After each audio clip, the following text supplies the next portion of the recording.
¿Cómo se puede mejorar la salud democrática de España? Porque hay gente que plantea, no, porque es que en la escuela se debería de dar como ciertas nociones de política, y yo estoy un poco en contra. Sobre todo si la educación es principalmente pública, pues puede llegar a existir unos intereses ocultos, o no ocultos, sino puede existir hasta cierto punto un interés por parte del Estado de adoctrinar y etcétera. ¿Cómo conseguimos mejorar la salud democrática de este país? Porque si de por sí yo soy crítico con la democracia, teniendo la sociedad española que tenemos, una sociedad que está plagada de dogmas, de una suerte de guerra civilismo absurdo, que sigue muy presente a día de hoy, ¿cómo conseguimos mejorar, o cómo crees tú que puede ser una buena vía para tener un debate mucho más adulto, un debate mucho más elevado? Es otro planteamiento súper complicado, porque al final el que no quiere no va a querer nunca. O sea, la persona que aunque le des todas las herramientas, si esa persona no quiere, pues no va a querer. Al final es una cuestión de responsabilidad individual, donde al final esa persona tiene ese punto de decisión. Tú a esa persona le puedes dar la mejor educación, tú a esa persona le puedes dar las mejores herramientas para un mayor conocimiento y al final esa persona no querer. Y ahí pues ni democracia, ni anarcos, ni nada. Eso no funciona. No hay forma de funcionar. Ahora, lo sucedido con España con la democracia, el planteamiento que hago de la democracia, que por qué creo que es el mejor sistema que hemos creado, que no digo que no se pueda reformar y existen diferentes formas de democracia, sino que al final, aunque con sus puntos de ordenanza de la democracia, tiene algo esencial, que es que la democracia al final del día te obliga un poco a la cuestión de saber qué está sucediendo, saber qué está pasando, te da esa responsabilidad social. Y tú lo planteas lo mejor o peor posible, pero es que te obliga, porque al final eso típico que decían los políticos de o haces política o te la hacen, o al final quieres o te lo van a hacer. O sea, va a existir, va a estar inerte en ti la necesidad de avanzar y de tener un conocimiento, que puede ser mayor o mejor, que puedes después dejarte llevar por certeza y todo eso, pero por lo menos ya ha empezado un estudio. Y mejor que nada es. Ahora, ¿cómo mejorar la calidad democrática de España? Muy complicado. Por el simple hecho de que al final, eso de la educación, de que no nos fiamos de la educación pública, el problema de España es la educación, y el problema que tenemos en España es la concepción de, por ejemplo, el Estado que tenemos. El Estado, mucha gente dice, no, es que esto te lo paga el Estado, o esto es gratis, o que el Estado... Claro, al final el Estado es como el hombre caricativo, solidario, que te paga, que te dice, no, es que es el Estado el que nos administra, es el Estado, entonces por eso le debemos hasta lealtad. Pero claro, no es cierto. El Estado es simplemente el que coge el dinero, el intermediario, efectivamente, el que coge el dinero y lo reparte como quiere. Porque al final tampoco hay un consenso de cómo repartimos y tampoco mecanismos que la población tenga para ver cómo se reparte el dinero. Es la élite política. Que mucha gente dice que vivimos una democracia y otra gente que dice que no vivimos una democracia en España. Que ahora sale gente famosa como Rubén Gisbert, que a mí me parece muy interesante y es más, yo en muchos puntos estoy de acuerdo. Pero lo que sí es una realidad es que cómo se administra el dinero en este país no tenemos un control. El único control que tenemos, por así decirlo, es que podemos cambiar dentro de la partitocracia, dentro de los partidos que hay, porque por supuesto nadie se puede presentar en este país independientemente. Nadie puede decir, bueno, yo solo me presento. Tú tienes que presentarte siempre por un partido político y cada elección es recoger un mínimo de firmas. O sea, parece que no, pero es muy difícil presentarte a unas elecciones y plantear algo nuevo que las élites políticas que han conseguido llegar no acepten o no quieran debatir. Bueno, pues dentro de ese Estado que es supuestamente el papá que paga y no realmente el mediador que realmente está recibiendo el dinero y lo está conectando y ya está, y organiza ese dinero, claro, entonces al final tenemos situaciones como que en la educación, en vez de que haya en los sistemas públicos, en vez de que el Estado sea un supervisor, de que haya un buen funcionamiento y que haya una libertad para diferentes planteamientos educacionales, tenemos leyes de educación que no se toman el consenso educacional. No hay un consenso con la comunidad educativa, no. Hace la ley el político, te la saco. Fantástico. Y ahora que la comunidad autónoma organice, si quiere o no quiere, o llega a consenso o no llega a consenso, y claro, al final nos van cambiando de ley y ninguna ley que se ha hecho en este país de la educación ha tenido el consenso de la comunidad educativa, que son los que lo aplican. Ninguna. Y claro, el temario, cómo funciona la educación, todo eso lo está organizando el Estado. En España, por ejemplo, dice, bueno, pues entonces está la concertada o la privada, pero es que la propia privada está coaccionada, no hay libertad de educación. La propia Exacto. privada tiene que llegar a un punto, tiene que llegar a selectividad y tiene que llegar a unos temarios que le dictamina el Estado aunque sea privada y que, por supuesto, aunque pueda aprobar supuestamente diferentes formas educacionales o diferentes métodos, no es así, porque al final lo que tiene que hacer es un modelo para que te apruebe la gente en selectividad y tener buenas notas en selectividad y poder vender diciendo que este colegio tiene las mejores notas en selectividad. Puede hacerlo un poco, sí, al final puede plantearlo de diferente manera, diferentes profesores, pero realmente es todo muy igual. Yo, por ejemplo, que he estado en un colegio privado y después he estado en un colegio concertado, no hay grandes diferencias. Donde están las grandes diferencias es los profesores y la calidad de esos profesores. Sí, y hay ciertas que sí, tecnologías y demás que son bastante superiores. O sea, yo, Bueno. por ejemplo, cuando hablo con gente que está en privados, tiene que ser ordenadores de última generación. Claro, y también por supuesto, las capacidades que pueden tener de diferentes, pero claro, temario y cómo no es tan Es diferente. lo mismo. Y al final la figura del profesor en España está muy maltratada por el hecho de que al final el profesor simplemente, no, usted pone, lanza, este es el temario y ya está. Claro, no hay novedad, no hay nada. ¿Por qué no hay novedad? Porque el que rige es el Estado. Y el Estado, desde la zona central o de la zona de la comunidad autónoma, plantea sin coger contexto ni nada. Lo que se llama una certeza. Tenemos al Estado, señores, certeza. Así funciona y punto. Así planteamos los temarios y punto. Anxo Bastos incluso, que es uno de los autores que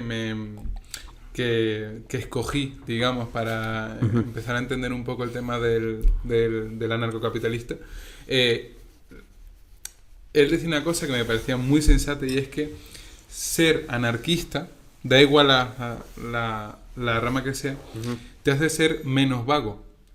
Porque la gente cuando detecta un problema, automáticamente dice que lo solucione el Estado, que lo solucione esto, que lo solucione lo otro. Cuando planteamos un anarquismo, te da esa libertad de pensar, oye, pues ¿cómo puede ser la mejor solución para esto? ¿Entiendes? Porque al final tenemos que pensar que la gestión que puede hacer un Estado no siempre es muy eficiente, sobre todo si estamos hablando de sociedades como esta. No podemos comparar la sociedad holandesa que acaba de dimitir el gobierno tras una cosa que en España ni de coña dimitiría. No, otro ejemplo muy fácil es, por ejemplo, ¿cómo se llama esta gente?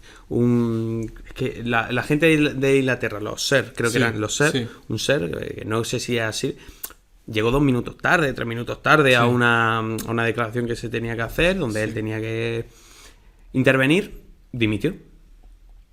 Por llegar 2 minutos, 3 minutos tarde.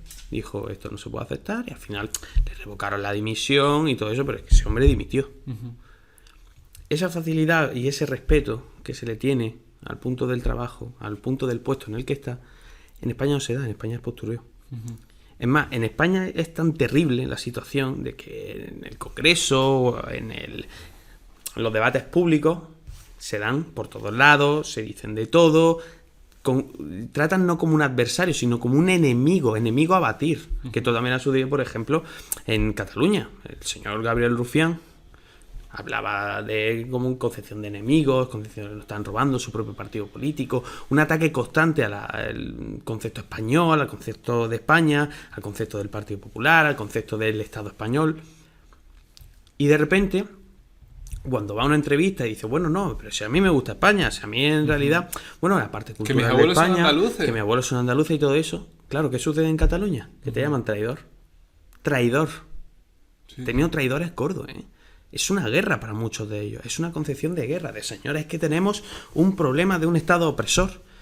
Y este hombre que supuestamente ha sido comprado y vendido por... Claro, llevar la política a una concepción no de adversarios, sino de enemigos, es muy grave. Y esto ha sucedido, por ejemplo, en la sociedad estadounidense. Hubo un estudio que decían, que le preguntaron a republicanos, el 60% de los republicanos de ese estudio decían que los demócratas eran malos. Malos, o sea, malos para la sociedad, malos para el statu quo de América, enemigos, problemas, grave. O sea, no adversarios o gente con diferentes opiniones.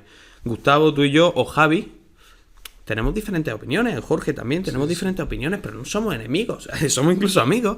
Nos llevamos bien, debatimos. No hay ningún tipo de problema. Pero es que para esta gente, horrible, terrible. Y para los demócratas exactamente lo mismo. Estos son fascistas, estos son planteamientos de un enemigo. Cogemos un enemigo, le ponemos y le tildamos de una cosa que de primera es terrible, como el fascismo, aunque después lo banalizamos en muchas cuestiones, pero es terrible. Y claro, creas un miedo y una inseguridad Es que tienes el enemigo en casa. Es que puede que tu tío sea republicano, haya decidido votar a Trump, o tu tío sea de Podemos, o cualquier cosa, y claro, y tú lo tengas como un enemigo, como algo terrible, como un monstruo, claro. Y después esos políticos que hacen eso, cuando entre Podemos y Vox, o el PP y Podemos, o el PSOE y Ciudadanos, entre todos se dan, como se dan en el Congreso y se dicen las cosas que se dicen, las declaraciones como pueden ser, después de repente sale una foto donde está arrimada Pablo Iglesias y Iván Espinosa Montero charlando tranquilamente. Tranquilos, riéndose. Sí, que los llamaron traidores y de todo. Hombre, por favor. Hablando con un fascista, hablando con un comunista. Claro, cuando Gabriel Rufián se hizo una foto con un chaval, con un apoderado de Vox. ¿Cómo te haces una foto con un fascista? Que de primer Rufián, como Rufián al final... Yo lo digo, Rufián le llaman tonto y todo. Rufián no es un hombre tonto, no tiene un planteamiento tonto. Es una persona que sabe hablar y claro, Rufián desde su lógica y razón más tranquila, porque también ha moderado, hacerse una foto con una persona, aunque sea de diferente ideología, no es algo malo. Me la hago, no hay ningún tipo de problema. Claro, sale a Twitter, al campo, donde lo que has cosechado es guerra, separación, todo, terrible. Claro, que haces haciéndote una foto con un fascista, que haces haciéndote fotos con este tipo de personas y al final tuvo que decir, oye, pues perdona, es verdad que con la situación política no tenía que pedir perdón. Rufián lo que tenía que hacer allí es retractarse de sus declaraciones y decir, señores, política, un apartado de nuestra vida, un apartado de nuestro sistema, un apartado de lo que nosotros opinamos. Puede haber personas que voten al partido de Vox, al partido de Podemos y que sean personas maravillosas y personas de gran virtud. Y después personas que voten a Vox, que voten o que voten a quien sea y que sean personas terribles y personas que digas tú, ¡buah! Cuidado. Pero es que no es inherente a lo que votas o a tus opiniones políticas. Puede ser una parte, sí, porque al final es parte de la persona, pero no puede ser el todo. Y claro, lo que hace es llevarlo al más absoluto fanatismo, al más absoluto desprestigio. Y esto en España está sucediendo y ese es el problema cultural que te está diciendo. ¿Cómo soluciona eso? Lo que estoy diciendo, y lo que hacemos tú y yo, y lo que hace Javi, y lo que hacemos, debate, plantear ideas, y que la gente que esté interesada lo vaya viendo, y que la gente que realmente quiera lo vaya viendo. Y encontrar el amor al debate es la... Bueno, no el amor al debate, sino la concepción de la tolerancia, también de la idea, de que después lo de Karl Popper y todo eso, pero es que no se puede ser tolerante con el intolerante, pero es que es una paradoja, porque si eres intolerante con el intolerante, entonces ya también estás siendo intolerante, entonces alguien tiene que ser intolerante. Mala definición, mala explicación, porque al final Karl Popper decía que no se podía ser tolerante con alguien que ejerce la violencia. Y también en un sistema donde, por ejemplo, existe un estado represivo que lo que te hace es ser ignorante. ¿Entiendes lo que quiero decir? En un contexto de ignorancia. No tiene nada que ver con la situación actual. Por suerte, o por desgracia para algunos, pero por suerte, tenemos Internet. Internet es otra arma de doble filo. En Internet tenemos todo el conocimiento del mundo, y tenemos una capacidad de aprender y de tener... poco a poco, sin prisa, pero de saber más, increíble, y de consultar cosas, pero también, por supuesto, es un mundo de bulos, y por eso es tan importante de que, por ejemplo, si tú ves algo, lo mires de verdad, oye, esto es así, que yo también me he comido bulos, que todos nos hemos comido bulos, y que eso no es algo malo, inherente, es algo que tienes que reflexionar y cambiar, pero claro, bulo, te demuestran que es un bulo. Lo fascista. Vamos a ver, si queremos libertad de conocimiento, pues se requiere una responsabilidad individual. Al final, en Internet es eso.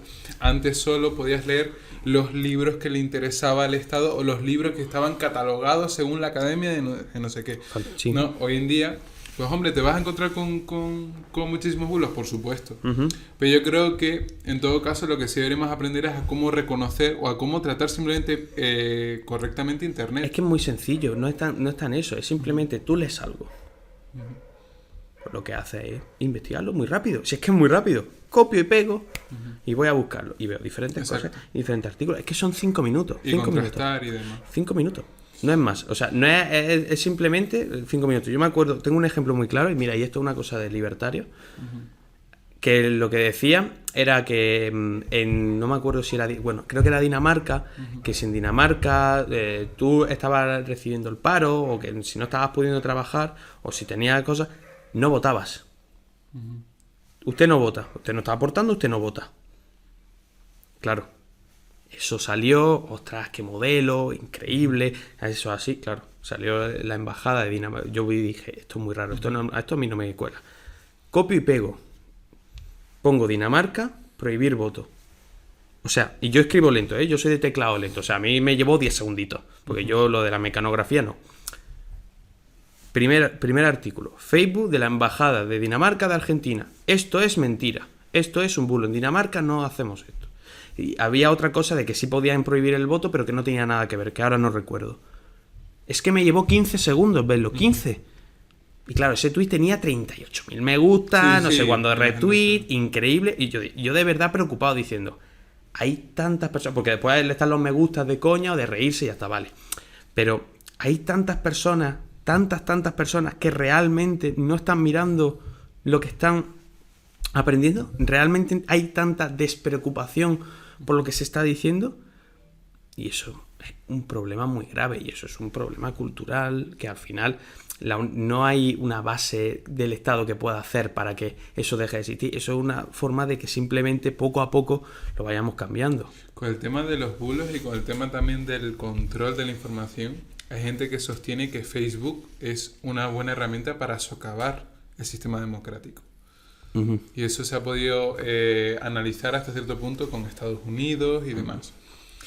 ¿Te parece que este uso irresponsable puede ser el principio del fin del sistema democrático? Eso es... Ni una pregunta fácil, ¿eh? Todas son complejas porque estoy ante una persona que vamos... Bueno, no lo creo. No. Es más, hay una cosa que yo digo siempre, que la necesidad del mal, yo la llamo teoría del yin y el yang, pero no tiene nada que ver. El yin y el yang al final es una conjunción de una persona activa, o de la luz con la oscuridad, o de una persona de la tierra y el cielo, vale, pues yo lo asocio. El hombre o la mujer, vale, el hombre femenino. Bueno, escúchame, una teoría antiguilla, lo del yin y el yang. Bueno, lo que yo lo veo es una concepción del bien y el mal. Vamos a decir que el yin es el bien y el yang es el mal. Uh-huh. ¿Es necesario el mal en este mundo? En mi opinión, sí, totalmente. Pero es que es necesario hasta puntos que no lo podemos concebir. ¿Por qué? ¿Dónde está mi planteamiento? Vale, una sociedad que existe todo el mal es mala. No existe bien, no existe una referencia de ese bien. No estamos luchando, se está trabajando mal, punto. Ahora, una sociedad donde todo es bien, aparte de ser imposible, no reconoces lo que es el bien. Y eso ya te lleva a algo malo. Y aparte de ese bien que tú estás teniendo, vamos a poner un ejemplo práctico.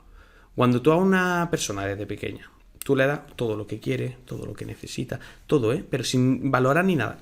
Tú te lo das todo. Eso es bien, porque al final tú estás cubriendo sus necesidades y más. Estás cubriendo sus placeres, estás cubriendo sus deseos. Esa persona, cuando sea mayor, ¿cómo va a ser? Exacto. Lo que estamos todos pensando. Es puro mal. ¿Por qué? Porque el mal es lo que nos hace evolucionar. Es que a partir de algo tan básico como puede ser la oscuridad, es que tenemos una referencia de qué es la luz, uh-huh. ¿Sabes? Si yo ahora apago esa luz, uh-huh. no existe algo como la luz, existe más luminosidad y más oscuridad.